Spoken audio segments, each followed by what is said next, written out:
Welcome, my name is Mary Wekesa. President William Ruto is once again under siege with his Kenya Kwanza administration coming under heavy criticism barely 2 years after installation. The National Council of Churches of Kenya, Ncck, has accused Ruto of lying to Kenyans and making false promises. The Clerics now says that President Ruto's administration has elevated lies and falsehoods to the point that no one knows what to believe anymore. Is that lies and falsehood have been elevated to the point where no one knows what to believe anymore. The Executive Committee has taken stock of the state of the nation and is saddened to note that the country is not in a good condition, akin to a patient who is in intensive care unit.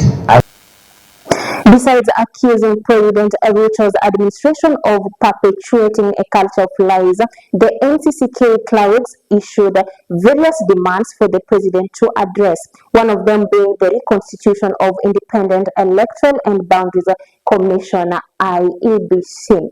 The church accused the political class of delaying in the reconstitution of Iebc, saying it is a major insult to the people of Kenya and an attack on who we are as a nation. The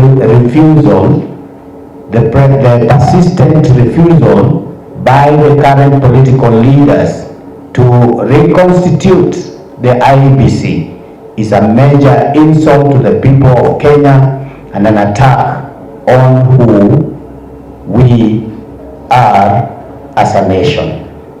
We encourage the citizens of Kenya not to give your elected leaders and their appointees peace until they heed to the demand for urgent recruitment of Iebc commissioners as provided for in the Constitution of Kenya 2010.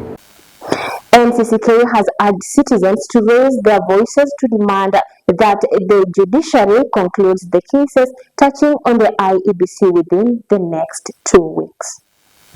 We urge you to raise your voices to demand that the judiciary concludes the cases touching on Iebc within the next 2 weeks. We must get back our democracy. They have become spanner boys and girls carrying out the work of the executive. Let us exercise the powers of the office of the citizen. One of them is to speak up. One of them is to stand up and be seen. We ask pastors wherever they are to speak boldly and to preach freely and to prophesy when God has placed a message on them. The church leaders also criticized the executive for exerting control over parliament. They stated that instead of representing the people, parliamentarians have become mere tools executing the executive's agenda. Rather than providing oversight, they have transformed into cheerleaders for policies that oppress the populace. Instead of oversighting the executive, they are cheerleaders in oppressing the people. Instead of speaking for the people, they are making oppressive laws.